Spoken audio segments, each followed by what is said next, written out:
요한일서 4장 1절부터 6절 한번 읽어보겠습니다. 자, 오늘 요한일서에 대한 이야기를 좀 해보려고 합니다. 근데 제가 오늘 이야기하는 메시지를 통해서 우리가 얼마나 많이 준비돼야 되고 얼마나 많이 성경적인 깊이가 있어야 되는지를 좀 나눠보는 시간을 가질 겁니다. 자, 제가 오늘 하는 얘기를 좀 어떻게 받아들이셨으면 좋겠냐면요, 제가 이제 신학교를 나오지 않았습니까? 신학을 배웠고, 근데 신학교는 가도 되고요, 안 가도 됩니다. 근데 신학 공부는 해야 돼요. 제가 신학 공부를 하면서 많은 걸 느꼈는데, 오해하시면 안 되는 게 신학책을 사서 보라는 뜻이 아니라 신학적 시야를 가지고 말씀에 접근하시라, 이런 의미입니다. 미국의 대각성 운동을 주도하셨던 조나단 에드워즈 목사님께서 실제 이 말씀을 하셨습니다. 이건 이제 저희 필독서에도 나와 있는 얘기인데, 이 목사님께서 신학 공부를 안 하면 괴물이 된다, 이런 말씀을 하시더라고요. 그런데 사실 이거는 저희가 말씀이나 복음에 대해서 깊이 있게 고찰하고 고민해보지 않으면은 이 말을 이해하기가 어려워요. 예를 들면 보세요. 우리가 영지주의라든지 뭐 아니면 아리우스 논쟁이라든지 니케아 공의회 뭐 이런 말들을 신학에서 듣거든요. 그러면 저희가 이것이 과거에 지나간 지식에 불과하지 않을까라는 생각을 할 수가 있죠. 근데 사실은 우리가 아리우스 논쟁이든 영지주의든 성육신이든 대속이든 이런 개념을 지금 모르는 게 문제가 아니라 이런 이야기들을 들었을 때 우리의 태도가 문제인 거예요. 제가 지금 요한일서를 얘기하면서 영지주의나 아리우스 논쟁을 말씀드린 이유는 요한일서가 주로 다루고 있는 주제와 연관이 되기 때문에. 아직까지는 이게 나하고 무슨 연관인지 잘 모르시겠죠. 영지주의라는 게 초대교회 대표 이단 중에 하나거든요. 그 이단이라는 게 교회가 난리를 치잖아요. 뭐 신천지가 난리를 치고 하나님의 교회가 난리를 치고. 근데 이거는 예전에 제가 소그룹 하면서도 많이 말씀드렸을 거지만 신천지 별거 없거든요. 신천지는 말씀을 갖고 장난치는 애들이지 맥락과 깊이는 하나도 없습니다. 하나님의 교회도 마찬가지고. 심지어 신천지나 하나님의 교회는 한국에서만 주로 통용이 돼요. 물론 그들은 홍보 영상에서 외국인들도 돌아오는 영상을 막 틀어대지만 한국에서만 이렇게 이슈가 되고 있거든요. 그럼 지금 우리가 교회에서 이단들이 막 판을 친다 난리를 치고 있는데, 이것보다 훨씬 더 큰 영향력이 있었던 게 영지주의예요. 초대교회가 1세기, 2세기에 부흥할 때 그 교회의 성장을 가장 가로막았던 게 영지주의였거든요. 근데 이 영지주의라는 개념은 기독교 안에서만 통용됐었던 게 아니라 플라톤의 철학에도 등장하고요. 지금 오늘날 문학과 문예와 영화 곳곳에 이 영지주의의 흔적을 발견할 수 있어요.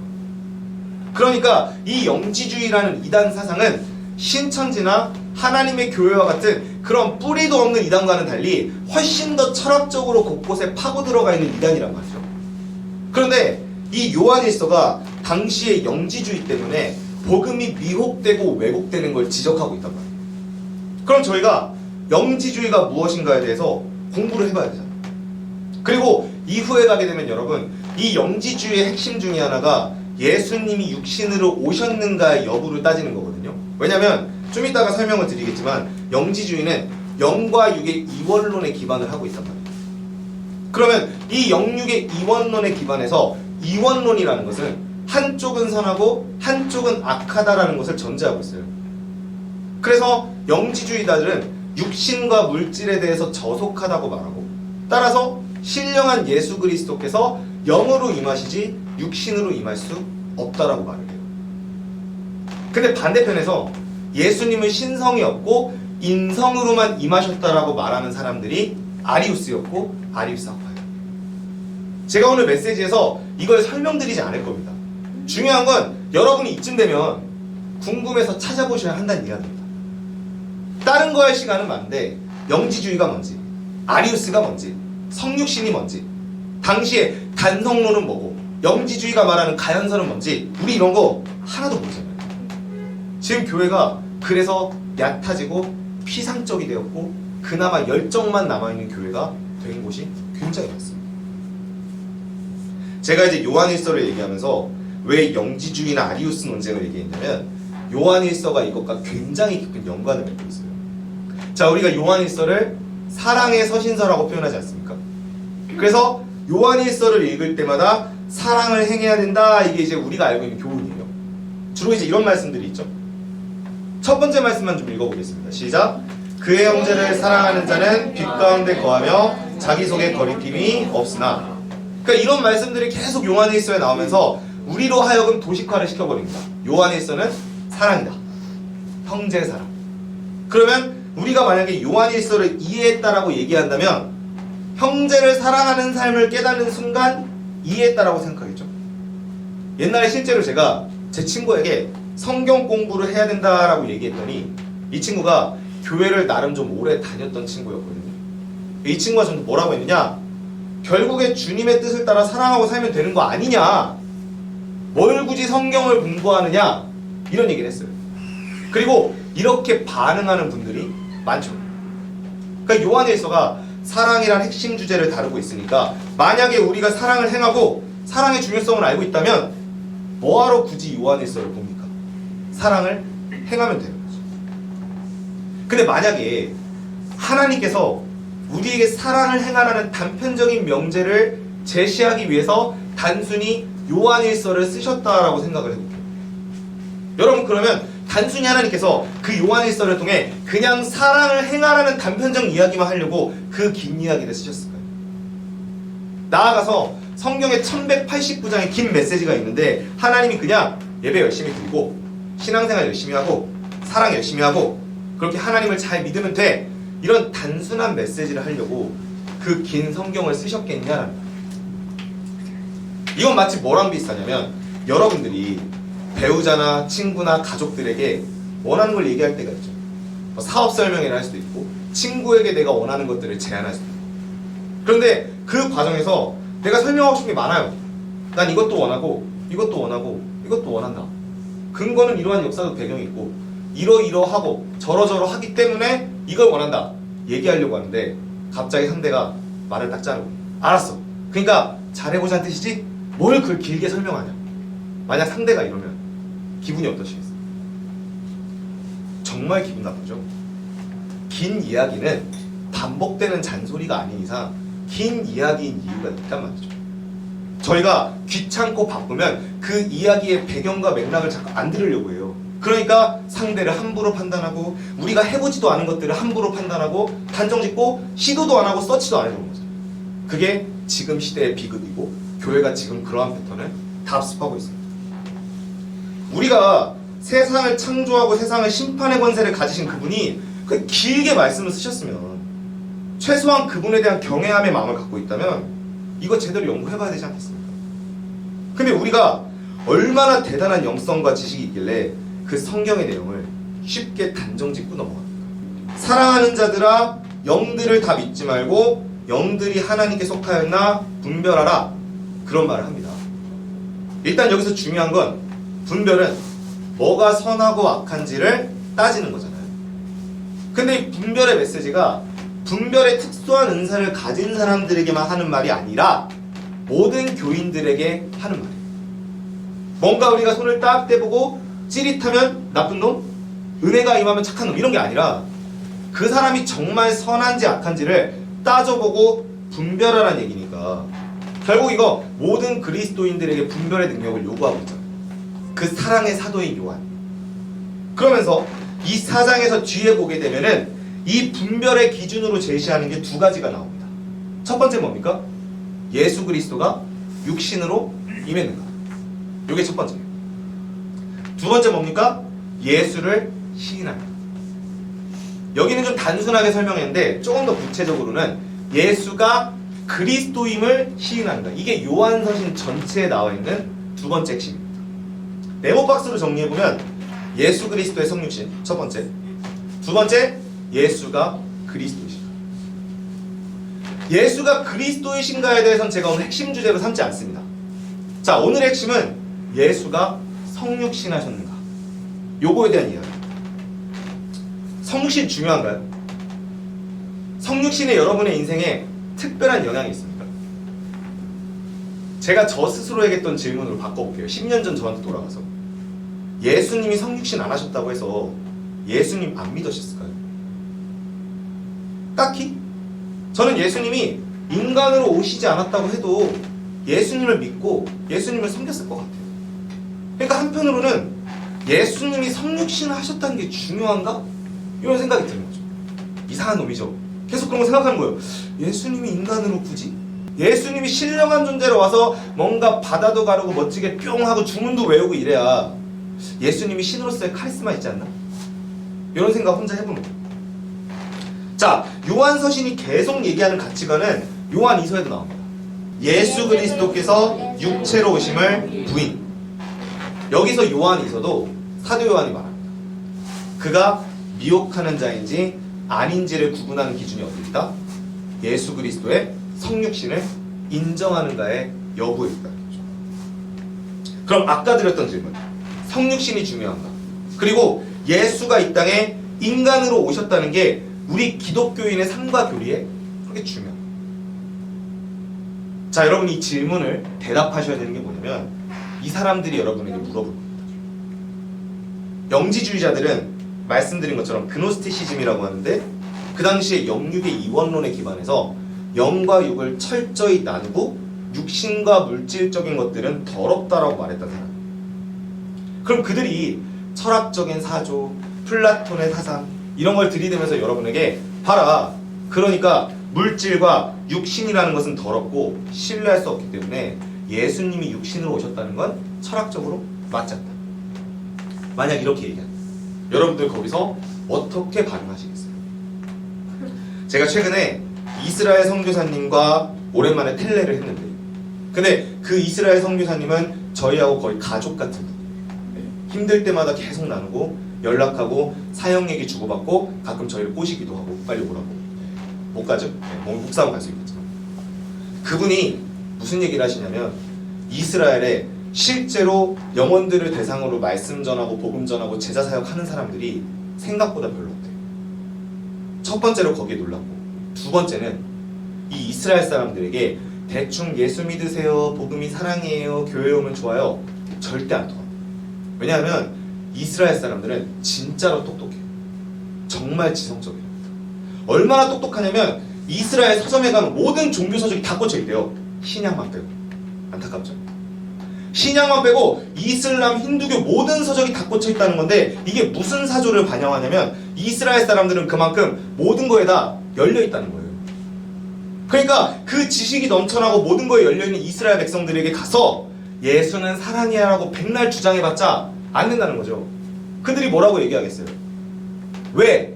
예수가 그리스도이고 예수가 성경의 메시아이고 예수가 인간으로 오신 하나님인지를 논증해봐 이런단 말이죠. 근데 걷다 대고 어깨를 뒤흔들면서 그런 방식으로 접근하면 안 돼요, 우리 기도하자 이러면 되겠습니까? 바울도 당시에 수많은 사람들과 만나서 논쟁을 했잖아요. 그럼 저희가 어쩔 수 없이 이거에 강해질 수밖에 없어요. 논쟁을 해야죠. 반박을 하고. 왜 대체 영육의 이원론이라는 강한 사상이 있음에도 불구하고 예수님이 신성과 인성을 공유하는 성육신 하나님으로 오신 게 앞뒤가 맞는지 설명하셔야지 않겠습니까? 여러분 4세기에 보시면 콘스탄티노플 동방교회에 유티케스라는 대수도원장이 있었습니다. 이 대수도원장 유티케스가 주장했던 게 바로 단성론이거든요. 이 단성론이라는 것은 교회 역사에 곳곳에 있어요. 혹자에 따라서는 이집트 콥틱 교회도 거기서 나왔다고 얘기하는데 거기에 또 말들이 많습니다. 근데 그건 차치하고 그 당시 유티케스가 이런 식으로 설명을 했어요. 예수님이 성육신은 하셨는데 인성이 신성에 흡수되면서 하나의 신성으로 단성화되었다라고 표현해요. 중요한 건 유티케스라는 대수도원장 정도 하는 권위를 가진 사람이 여러분에게 이런 식으로 설명한다면 여러분 이거 반박하실 수 있겠냐는. 그러면 우리가 반박하지 못해. 그래서 예수님이 성육신금 아닐 수도 있겠네라고 하는 순간 사도 요한이 서신서에서 밝히는 미혹하는 영이 되잖아요. 그럼 저희가 왜 대체 성육신이라는 게 우리에게 반드시 중요하고 이걸 어떻게 사람들에게 전달하고 알릴 것인가를 고민을 해야 한다. 자, 성육신에 두 가지 핵심이 있는데 첫 번째는 핵심은 아니라서 가볍게만 넘어갈게요. 중요한 거지만 오늘 설교의 주제가 아니란 뜻입니다. 자, 히브리서 9장에 보시면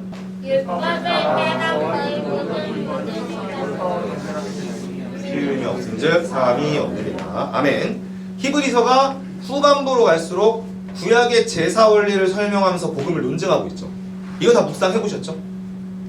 구약의 제사가 피 흘림을 통해 정결함과 깨끗함을 주었고, 그래서 제물들이 계속 죽어 피 흘려서 우리의 죄가 사함받는 과정을 반복했는데, 이 원리를 그대로 따와서 뒤에서 복음을 논증을 합니다.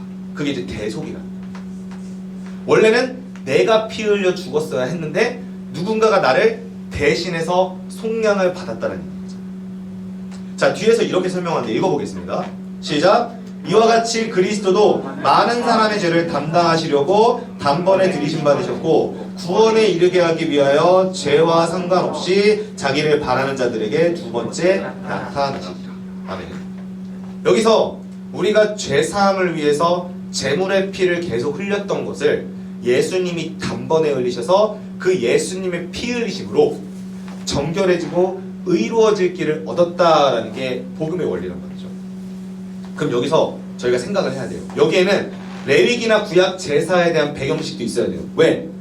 구약의 배경지식이나 레위기는 제물이 실제로 죽어서 피 흘리는 과정을 설명하고 있어요. 근데 만약에 이것이 예수님이란 존재로 그 제물의 역할이 전가되었다면 그 예수 그리스도로 눈에 보이는 물리적인 존재가 피 흘리는 과정이 있어야 한다는 거잖아요. 그럼 여기서 만약에 예수님이 그냥 신령하고 붕 뜬 존재로 오셨다면 누군가를 위해 피 흘리는 게 가능했을까요? 불가능했죠. 그러니까 예수님이 육신을 입고 오셨어야지만 뭘 하실 수 있는 거예요? 피 흘림으로 죄 사함을 이룰 수가 있다. 그래서 우리가 이 피 흘림으로 말미암아 누군가가 정결해지고 깨끗해지는 것을 믿고 받아들이려면 당연히 그 깨끗함을 위해 피 흘리신 육신의 제물이 있어야 한다는 걸 인정하는 것이고, 그 존재는 예수 그리스도가 그 육신으로 오셨다는 것을 자동적으로 인정하게 되는 거죠. 정리되셨습니까?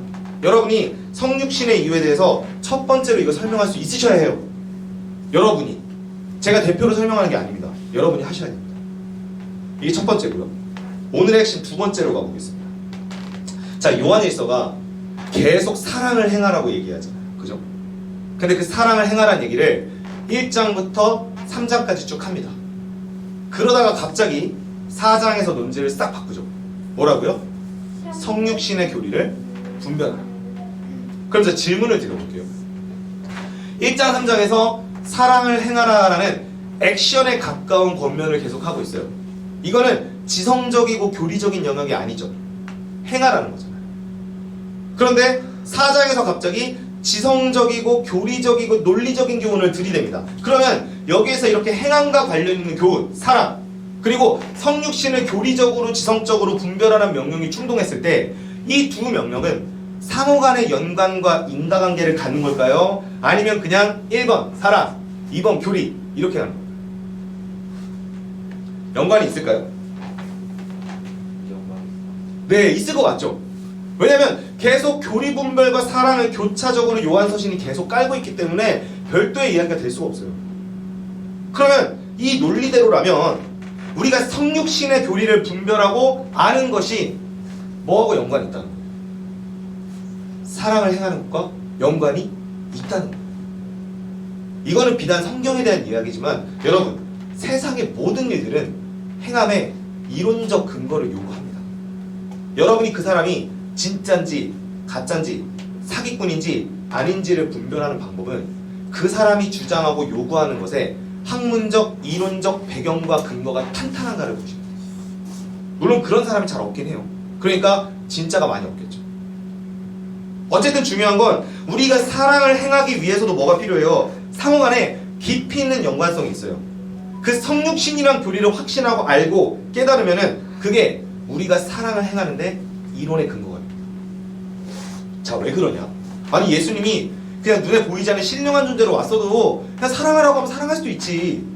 굳이 인간으로 오셔야지만 그 메시지가 먹힙니까? 자, 말씀 한번 보겠습니다. 그가 빛 가운데 계신 것 같이 우리도 빛 가운데 행하면. 자, 두 번째 줄 시작. 그가 행하시는 대로 자기도 행할지니라. 세 번째, 그의 깨끗하신 것 같이 자기를 깨끗하게 하느니라. 아멘. 제가 말씀을 보면서 무릎을 탁 쳤던 적이 정말 많은데 그 중에 하나였어요. 왜냐면 예전에 요한일서가 성육신을 막 분별하게 한다는 것을 대충들 알고 있었거든요. 근데 어느 날 요한일서를 처음 보는데 계속해서 나오는 말들이 이건 거예요. 뭐처럼 행하라? 예수님처럼 행하라. 그가 빛 가운데 거하시는 것처럼 너희도 거하라. 그가 행하시는 대로 너희도 행하라. 자, 그럼 질문. 예수님이 행하시는 대로 행하라는 것은 예수님과 우리가 동등한 차원을 요구하고 있다는 뜻인가요? 말이 어렵나요? 예수님이 우리에게 뭔가 하라고 하셨어. 근데 예수님은 저 하늘에 눈에 보이지 않는 막 벽도 없고 날아다닐 수 있는 거기서 하고 계시고, 우리는 여기 벽도 있고 육신도 있고 피곤하고 더럽고 막 냄새나고 이런 곳에서 해야 되고, 이렇게 차원이 달라진다는 게 말이 되나요? 안 되죠. 여러분도 누군가에게 이거 해라 저거 해라 말하려면 반드시 선결 조건이 필요해요. 뭘까요? 두 글자입니다. 모범. 그렇죠. 네, 잘하십니다. 모범이요. 제가 최근에 부모님들과 상담할 일이 많았어요. 가장 가까운 사람, 제 부모님을 상담을 했었는데 그 부모가 아이 때문에 너무 힘들어해요. 근데 보다 보니까 문제가 바로 나오더라고요. 부모가 본이 전혀 안 되더라고요. 부모가 본이 안 되는데 아이가 따라가겠습니까? 그 아이가 비전을 찾지 못하고 방황하고 있다는 거예요. 제가 뭐라고 했느냐, 부모님이 먼저 비전을 찾고 비전을 능동적으로 구하는 주체적인 삶의 모습을 보여줘야 애들이 따라오죠. 부모부터 공부하셔야 된다. 부모부터 인생의 주체자로서 노력하셔야 된다. 그 말씀을 드렸어요. 똑같아요. 모범을 보이지 않는데 뭔가 하라고 얘기하는 건 말이 안 돼요. 그러면 여기서 예수님이 자꾸 내가 하자는 대로 해야 된다, 내가 하라는 대로 닮아야 된다 말씀하신다는 것은 예수님이 그거에 대한 선행하는 메시지와 본을 보여주셨다는 얘기인가요? 그렇죠. 자, 요한복음에 제 평생 말씀의 지표가 되는 구절이 있습니다. 읽어보겠습니다. 시작. 내가 진실로 진실로 너희에게 이르노니 나를 믿는 자는 내가 하는 일을 그도 할 것이요 또한 그보다 큰 일도 하리니 이는 내가 아버지께로 가리라. 아멘. 저는 이 말씀을 지금 10년째 카카오톡 프로필에서 안 바꾸고 있습니다. 아무리 제가 좋은 일들을 하고 좋은 걸 먹고 좋은 순간을 맞이했는데도 그 말씀의 포스를 대신하고 싶은 게 아무것도 없더라고요. 카톡으로도 얘기하고 싶은 거예요. 보세요. 주님을 믿는 자는 그가 하는 일을 그도 할 것이다. 더 필요합니까? 그러면 예수님이 하는 일을 하지 않는 자, 예수님의 삶을 닮아가지 않는 자는 안 믿는 자예요. 여기에 이론이 필요합니까? 된 거죠? 그럼 여러분 모든 게 정리됩니다.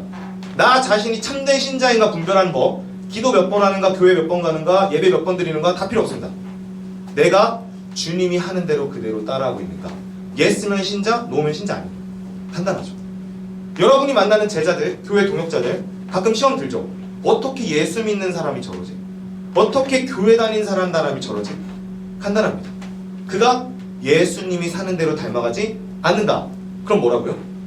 믿지 않는 자죠. 그래서 그런 거예요. 쉽죠? 물론 전제는 그렇게 하려고 애쓰는 자까지 포함입니다. 근데 내가 그 예수 그리스도의 닮은 삶, 예수님이 행하시는 삶을 살려는 노력도 없고 그러한 열매와 징표가 없어. 근데 교회를 다녀. 그럼 그 사람은 믿지 않으시면 돼요. 예수님 믿는 사람 아닌 거니까. 성경은 믿는 자의 삶을 예수님을 닮고 예수님이 하시는 대로 그대로 따라해야 한다고 계속 말합니다. 하필 또 다 요한이네요. 요한이 그걸 좋아하나 봐요. 그럼 그 예수님이 우리에게 네가 믿음의 모습을 이렇게 보여주려면 내가 하는 대로 해야 한다 라고 하면 예수님이 어떤 존재로 모범을 보이셔야 돼요? 우리와 같은 인간이 되셔서 모범을 보이셔야 한다는 거예요. 예수님이 신이시고 천상의 존재고 우리는 안에 있어. 이러면 소통이 안 되겠죠? 과거의 구약 때는 이스라엘 백성이 하나님의 계명을 들어요. 이거 해라, 저거 해라, 저거 해라. 그럼 듣겠죠? 할렐루야, 아멘. 순종하겠습니다. 그런데 하다 보니까 힘든 거지. 광야에서 배도 고프고 피곤하고 우상의 그 맛있는 것들이 막 나를 유혹하고 세상의 이생의 자랑과 정욕이 날 막 유혹해요. 힘들겠죠? 근데 그래도 해요. 실제로 과거 구약 시대일지라도 신명기에서 이런 말을 했어요. 내가 너에게 명령한 것은 무거운 것이 아니니라. 할 수 있다는 건가요? 없다는 건가요? 할 수 있다는 거죠. 그 실제로 히브리서 11장에서 믿음의 본이 되는 인물들로 등장하는 게 다 구약 인물들이었나요? 신약 인물들이었나요? 구약 인물들이었죠. 그러니까 구약은 일부 성공을 거둬요. 근데 그 구약이 한계를 드러낸 것뿐이었죠. 자, 그러면 예수님이 그 구약을 대신하는 훨씬 더 많은 사람들에게 폭발력 있는 교훈을 제시하셔야 되는데, 과거에는 이거 해라 저거 해라 하늘에서 명령하셨어요. 가끔 천사 보냈지만. 근데 이스라엘 백성들이 힘들어요, 배고파요, 피곤해요, 애국 돌아가고 싶어요 라고 하는데, 갑자기 앞에 인간이 딱 나타나서 하라니까 하면서 자기가 앞장서서 하고 있는 거예요. 그게 누군가요? 예수님이잖아요. 그러니 저희가 핑계를 댈 수 있다. 바울이 빌립보서에서 말합니다. 이 마음을 품으라, 예수 그리스도의 마음이다. 그러면서 예수님이 이 땅에 성육신하신 걸 어떻게 표현하냐면, 하늘의 영광을 다 버리고 이 땅에 온 거라고 표현해요. 동등됨을 버리고 이 땅에 오셨다. 보통 일입니까? 예수님이 성육신하시고 인간으로 오셔서 우리와 똑같이 기쁘고 슬프고 피곤하고 줄이고 목마르고 상처받는 걸 똑같이 경험하셨단 말이에요. 이거 우리가 굉장히 당연하게 알고 있어요. 우리는 그 누군가를 위해서 내 요만큼도 포기 못하면서 예수님이 하늘 영광을 포기하고 이 땅에 우리의 교보제가 되기 위해 임하셨다는 걸 너무 당연히 여긴다고. 비유를 들어볼까요? 여러분들이 바퀴벌레를 구원하고 싶어요. 그럼 어떻게 하면 되나요? 바퀴벌레로 변하면 되겠죠. 그렇게 하실 자신 있으신가요? 안 되겠죠. 근데 그거에 비할 수 없는 충격이 예수님이 이 땅에 인간으로 오신 거란 말이에요. 여러분, 이걸 저희가 믿고 은혜 받으면 저희가 정말 바퀴벌레로 변해서 그 바퀴벌레들을 구원하는 거 할 수도 있어요. 예수님이 그렇게 인간으로 오신 것보다 그게 훨씬 더 충격적인 일이니까. 예수님 광야에서 40일 금식하시고 나서 뭐 하세요? 줄이시죠. 저 지금 저녁 6시 이후에 아무것도 안 먹거든요. 조금 알겠어요. 줄입니다. 입에 침이 마르고 있어요. 다음날 아침에 빨리 왔으면 좋겠어요. 여기 있는 빵 저 아무것도 못 먹습니다. 근데 그거 곱하기 80배 하신 거 아닙니까, 주님이? 줄이시단 말이죠. 예수님 풍랑이 치는데 배에서 뭐 하셨어요? 주무셨잖아요. 그러니까 예수님은 공평한 그라운드에서 하신 거예요. 아, 예수님이니까 오병이어도 하면서 먹고 다니면서, 그죠? 펜션도 좀 짓고 기적 행하시면서 좀 하시지? 예수님 어떻게 하세요? 똑같이 하시는 거야. 직접 발로 뛰고 제자들과 직접 동행하고, 인자는 머리 들고 닿다면서 이곳저곳에서 머리 대면 자고. 그러면 예수님이 그렇게 하셨는데 그 예수님이 우리에게 나와 같이 하라 못하겠습니까? 할 수 있다고. 왜? 주님이 그러려고 이 땅에 인간으로 오셨으니까요. 저희 입에 못한다란 말이 입에 붙어있어요. 주님이시지 않습니까? 주님이니까 했죠. 저희가 어떻게 합니까? 성경에 말하죠. 내가 한 것처럼 너희도 하라. 그 모델이 되려고 오신 거예요. 여담인데요, 여러분 세상 종교에 신이 인간이 되어서 모범 보이려고 직접 오셨다는 얘기 들어보셨습니까? 저는 이것 때문에 기독교가 진리라고 믿게 된 계기가 됐어요. 여러분, 이슬람이 왜 가짜냐면요, 이슬람의 알라는 인간과 함께하지 않아요. 이거 이슬람 선교해보신 분들은 들어보셨죠? 이슬람은 천국 가도 알라가 없어요. 그렇죠? 알라는 인간과 교통하지 않아요. 그리고 인간들도 그거를 당연하게 여깁니다. 천국에도 알라와 교제할 수 없어요. 오직 기독교의 신만, 그분만이 우리와 함께하고 우리에게 모범이 되고 우리를 이끌기 위해서 우리의 처지로 내려오셔서 우리와 연합하시기를 기뻐하시는 거죠. 물론 이런 분도 계세요. 우리 기독교에 대해서 반박하는 영상 자료 같은 거 찾아보면 성육신도 짜깁기 한 거라고 주장하시는 분도 계세요. 들어보셨나요? 우리 보면은 막 그리스의 디오니소스, 뭐 이집트의 오시리스, 뭐 아니면은 로마 신화의 주피테르의 뭐 아들들이 신이었는데 인간으로 태어났다. 근데 이 예수 그리스도가 성육신하신 것들은 그런 것들을 교묘하게 짜깁기 해서 이미 있던 것들을 반복한 것이다. 이런 얘기를 막 영상들에서 하거든요. 여러분, 이런 영상 보시면 다 시험 들걸요? 그런가? 그럼 내가 믿고 있던 주일마다 외쳤던 인간 되시고 구유에 누이신 예수님은 다 뻥이었던가? 이집트 오시리스가 먼저 했다는 건가? 우리가 알아보지 않으면 이렇게 된다고. 근데 보세요. 성육신이 뭐라고요? 예수 그리스도를 닮아 행하게 만들려는 교훈이었다고 했죠. 그 관점으로 보세요. 다운털이에요. 여러분, 이집트의 오시리스, 그리스의 디오니소스, 주피테르 아들들 다 찾아보세요. 다 망나니들이에요. 포도주의 신 막 이러고 다녀요. 막. 제우스의 신들 다 인간 돼서 막 내려와가지고 막 하죠. 가서 뭐합니까? 인간 여자랑 결혼해서 애 낳고 도망가버리고 바람 피고 헤라가 막 질투해가지고 막 제우스랑 맨날 각방 쓰고 싸우고 막 이러죠. 그게 그 인간들이 생각해내는 성육신의 한계예요. 인간이 생각하는 성육신은 인간이 되면 다 그러고 산다는 거예요. 근데 예수님은 보세요. 성육신 하셔서 그가 보여주셨던 언행과 삶을, 그 말씀 하나하나가 기가 막히지 않습니까? 그게 우리에게 무슨 얘기를 하느냐? 너희도 그렇게 하라는 얘기입니다. 기독교가 진짜인 이유는 예수 그리스도를 온전히 믿는 자들의 포스와 카리스마가 비현실적이고 비성적이고 장난이 아니기 때문인 거예요. 그러니까 여러분이 이 땅에서 자꾸 갇힌 듯이 살고 타협하고 나는 안 돼, 이거 어차피 해봤자 안 돼, 이런 생각에 머무는 한 여러분은 죽어도 복음 전할 수 없습니다. 나는 세상과 다르고 세상 패턴 방식을 완전히 뛰어넘고 세상에 절대로 굴복하지 않고 육신의 한계를 뛰어넘어 그리스도의 역사와 말씀 성취하겠다, 이런 마음으로 그리스도를 따라하는 자만 복음을 전할 수 있습니다. 자, 그래서요, 복음서에 보시면 이상한 장면들이 나와요. 이거 예전부터 정말 다 하고 싶은 얘기였어요.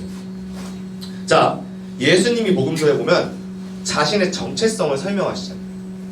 근데 그때 앞에 보시면 요한복음 17장에서 나는 아버지께서 주신 일을 이루기 위해 왔다 라고 말씀하시죠. 근데 이거는 굉장히 자존심 상하는 일이에요. 보세요, 제가 어디 집의 아들이에요. 재벌집 후계자예요. 근데 그 후계자가 곧 후계자가 될 사람인데 와가지고 나는 우리 초대 창립자가 시킨 대로 합니다 라고 말할 수 있겠어요?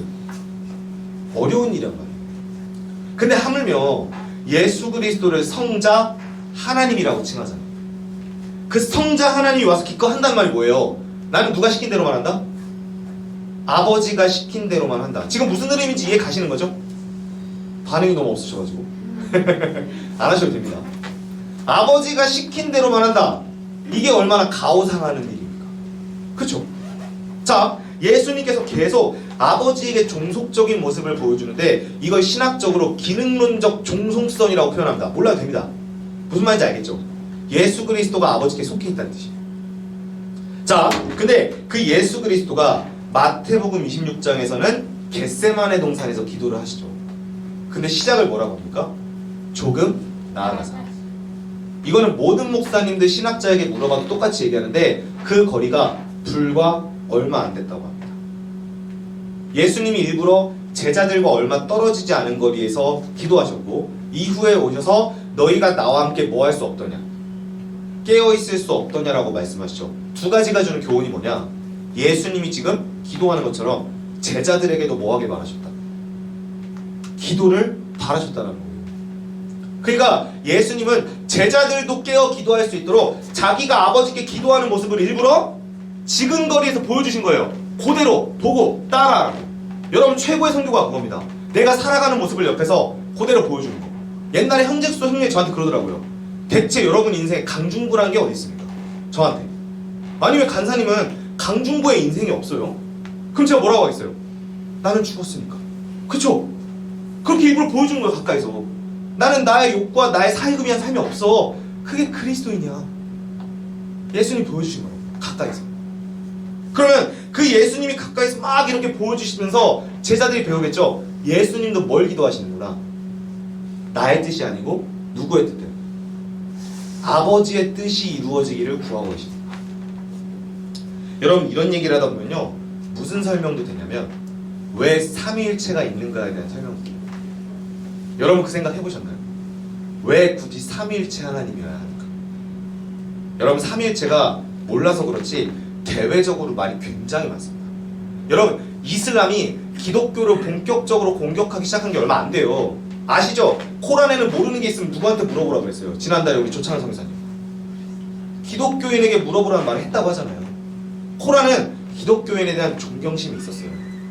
근데 지금 이슬람 학교마다 다 기독교인을 만나면 이렇게 공격하라라는 아주 대안적인 답변 리스트가 다 존재하게 된 이유가 뭐냐? 기독교가 교리적으로 앞뒤가 안 맞고 통일되는 모습을 못 보여줬기 때문이거든요. 그 중에 하나가 이거예요. 삼위일체. 여러분 삼위일체 보세요. 신이 몇 명이에요? 셋이잖아요. 만약에 우리가 종교를 만들어요. 예를 들면은 중구교를 만든다 쳐볼게요. 지금도 제가 신입니다. 교주고 다 따르는 거예요? 그럼 이제 신을 몇 개로 만들어야 괜찮으시겠어요? 저 하나로 족하죠. 한 명 있어야 되겠죠? 나 혼자 신이 돼가지고 나머지가 따라와야지 그게 명확하잖아요. 그래서 실제로 제우스나 그리스 로마 신화 같이 정신없는 신화 제외하면 대부분 신화에 있는 신들은 몇 명이에요? 완전 범신론 다신론 아니면 유일신이잖아요. 그죠? 범신론 다신론은요, 인도 가면요 신이 몇 명이 돼요? 3억 3천이 되잖아요. 그 정도 돼야지 다신론이라고 하는 거죠. 근데 삼위일체는 다신론도 아니고 유일신앙도 아니고, 그래서 사람들에게 공격하는 빌미를 준 거예요. 대체 누가 하나님이라는? 그럼 질문입니다. 굳이 왜 사람들에게 그렇게 공격할 빌미를 주고 긁어 부스럼을 쳤냐고요? 왜 성부 하나님 계시고 성자 하나님 따로 계시고 성령 하나님 또 계시는 거예요? 이거 많이 물어보십니다. 이유가 뭐예요? 저런 모습 때문이라. 성자 하나님이 성부 하나님에게 뭐하는 모습이요? 복종하고 따르는 모습이에요.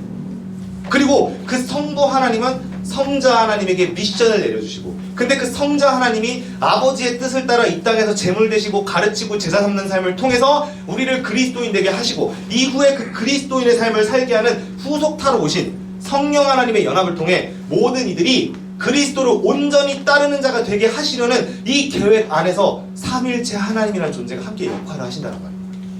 그게 삼위일체입니다. 방금 전에 설명드렸지만 여러분, 삼위일체의 세 번째가 뭡니까? 성령 하나님이죠. 그 성령이 우리에게 임하시면 어떻게 된다고 합니까? 증인된다고 하죠. 그게 말씀 있죠. 성령이 임하시면 너희가 누구의 말씀을 깨닫는다? 예수님 말씀을 깨닫는다. 인수인계하러 오셨다는 뜻이에요. 예수님이 이 말씀 왜 하셨냐면 요한복음 14장부터 17장까지 예수님이 승천 이후의 계획들, 십자가 달리는 현장에 대한 예수님의 긴 설교가 있거든요. 근데 제자들의 그 당시 이슈가 뭐였느냐? 예수님 올라가시면 이후에 이거 누가 공백을 메꿉니까? 이거였어요. 후임자가 누굽니까? 그때 예수님이 내가 아버지께 올라가서 보혜사 누구를 달라고 중보하고 청하겠다. 성령. 그 보혜사가 뭡니까? 보호하시고 은혜 주시는 스승이라는 뜻이잖아요. 그 약어잖아요. 그래서 예수님이 가르치신 바를 성령이 깨닫게 하기 위해서 성령 하나님으로 오셔서 각자에게 코칭으로 붙은 거 아닙니까? 그래서 그 성부, 성자, 성령 하나님이 완전히 연합이 돼가지고 우리 각 사람을 뭐로 만드신 거예요? 말씀을 따르는 자로 만들기 위해서 이렇게 셋이 계시는 거예요. 여러분들께 설명하셔야 된다고.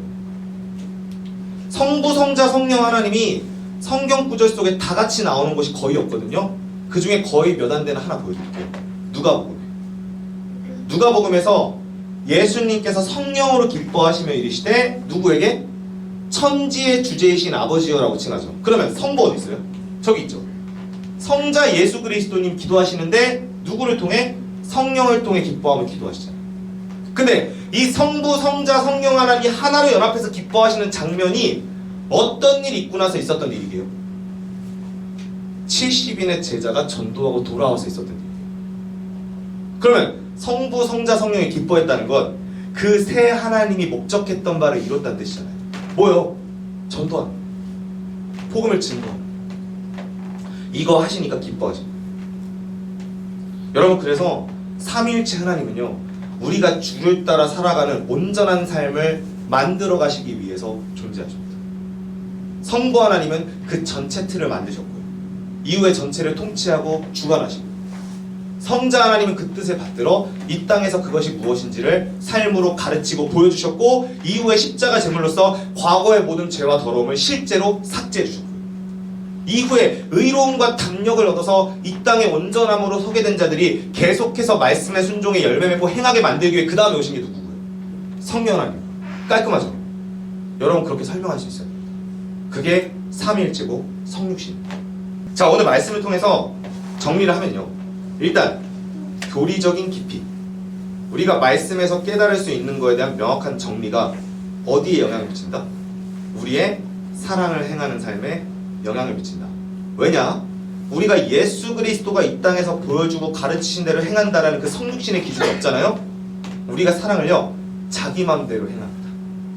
누구는 차를 사주고요, 누구는 커피를 사주고요, 누구는 위로로 말 한마디로 그냥 대충 끝내고요. 다 자기 마음대로 해요. 누구는 보증을 서주고, 누구는 아니면 돈을 주고. 아니면 누구는 그냥 같이 놀고 시간 보내고 다 중구난 말이죠. 그러니까 헷갈리는 거예요. 근데 만약에 이 형제 사랑이라는 게 예수님이 행하신 대로라는 기준이 딱 정립되는 순간 우리의 사랑이 클리어해지죠. 어떻게 해요? 그리스도처럼 복음 전하고 가르치고 치유하고 전파하고 제자 삼고 이 맥락을 위해 모든 것을 하는 게 정리가 되잖아요. 요게 정리가 안 돼 있으면 자기 맘대로 한다니까요. 선교하라고 사역하라고 왔다는데 다 자기 맘대로 해요. 이거 하고 저거 하고 이거 하고 저거. 그래서 이 성육신의 교리는 예수 그리스도가 행하신 그대로를 따라서 행하라는 명확한 기준을 제시해 줍니다. 자, 이제 마지막으로 이런 이야기를 해볼게요. 우리가 예수님처럼 살고 있나요? 아까 말씀드렸죠. 예수 그리스도를 따르는 게 그리스도인이고 예수님이 하라고 말씀하신 대로 본받아 행하는 게 예수를 믿는 자라고 있어요. 제가 최근에 그런 얘기를 했어요. 사람들이랑. 요한일서가 예수를 그대로 따라하는 덕목을 보여준다라고 말하면서 이걸 제가 복음의 성육신이라고 표현했거든요. 성육신이라는 것은 단순히 인간의 육신을 입고 왔다는 그 단순한 개념이 아니라 체화해서 보여준다는 거예요. 예수님 믿는다는 증거 있어? 예수님 살아계신다는 증거 있어? 그때 뭐라고 한다고요? 여기 있잖아. 내가 이렇게 살고 있잖아. 그걸 통해 아, 예수님이 살아계시는구나 라는 증명이 되거든요. 근데 여러분 주변에 정말 뜨거운 선교단체를 빼고 뭐 그런데도 뭐 잘하는 사람 못하는 사람 다 있겠지만 주변에 정말 그리스도의 살아계신가 말씀을 본받아 이걸 삶으로 구현하고 살아간다고 생각되는 주변에 본 적 있으신가요? 그냥 우리 흔히 교회. 죄송한 얘기인데요. 저도 솔직히 얼른 생각이 안 나요. 그나마 사역자니까 선교사님들 사역자들 많이 보고 살아가니까 그나마 몇몇 생각나는 거지 솔직히 교회에 있을 때는 몇 명 생각이 안 나요. 그럼 여러분 이게 무슨 문제가 있느냐? 그래서 오늘날 복음은 우리 안에 실천과 실현이 안 되는구나라는 불신으로 이어지게 돼요. 교회사나 사도들의 역사 보세요. 엄청나죠? 기가 막히죠? 근데 이게 과거 역사가 돼요. 왜? 지금은 이렇게 못 산다는 거야. 아무도 이렇게 살지 않아요. 그래서 어떤 청년이 이거를 깨고 해보려고 했어요. 열심히 살아보려고. 그리고 저희는 이걸 도와주기 위해 저희 단체가 있는 거예요. 근데 그런 도움이 없어. 그래가지고 이 청년이 혼자 막 난리를 치는데 아무도 도와주지 않고 심지어 뭐라고 말해. 오버하지 마. 일단 네 취직 자리부터 만들어. 일단 결혼부터 해. 일단 네 삶의 터전부터 만들고 네 앞가림부터 하고 선교해. 이러지 않습니까? 이러니 누가 현실을 이기는 복음으로 살아갑니까? 지금 교회와 공동체 속에 복음을 성육신하고 말씀을 성육신해서 보여준 사람이 없어요. 이러니까 예수님의 말씀이 공경불이 되어버려요. 이 시간 우리가 돌아봤으면 좋겠습니다. 예수님 말씀대로 사는 거 가능합니다. 아멘입니까? 우리는 그걸 먼저 보여주신 모범이 있다면 따라할 수 있어요. 그거를 먼저 개척한 자가 있다면 따라갈 수 있어요. 마찬가지로 그 생명의 길과 진리의 길을 먼저 앞서서 보여주신 분이 예수님입니다. 그리고 그 예수님이 뭐라고 하세요? 나를 따르라라고 하시죠. 그러면 앞뒤 보지 말고 예수님만 따라가야죠. 말씀. 거기에 핑계가 있습니까? 이유가 있습니까? 예수님에게 어떤 핑계도 없었고 어떤 이유도 없었어요. 여러분이 그 살아있는 복음과 말씀을 그대로 살아가셔야 됩니다. 절대 앞으로는 우린 못한다, 안 된다, 연약하다, 우리는 한계다, 이미 늦었다 이런 말씀 절대 하시기 없깁니다. 저한테 적어도 통하지 않습니다. 전 그 말 하나도 믿지 않고요. 제가 그 말에 보탤 게 없습니다. 어쩌라고요? 그래서 해야죠. 나이 들었다고요? 나이 들어서 사역자 되신 분도 굉장히 많이 왔습니다. 나는 핍박지에 있다고요? 핍박지에서 역사가 10배 이상 일어납니다. 나는 성별이 안 좋아? 나는 사회적 계급이 낮아? 그런 곳에서 주님이 죽은 자를 일으키시잖아요. 이유는 없습니다. 저희가 주님이 하신 대로 행하는 저희 모두가 됐으면 좋겠습니다. 아멘. 주님이 말씀하신 대로 가르치고 주님이 말씀하신 대로 제자 삼고 주님 말씀하신 대로 치유하고 전파하면서 주의 복음을 이 땅 가운데 전하고 가르치고 보여주는 저희 모두가 되기를 주님의 이름으로 소원합니다. 시간 기도하겠습니다.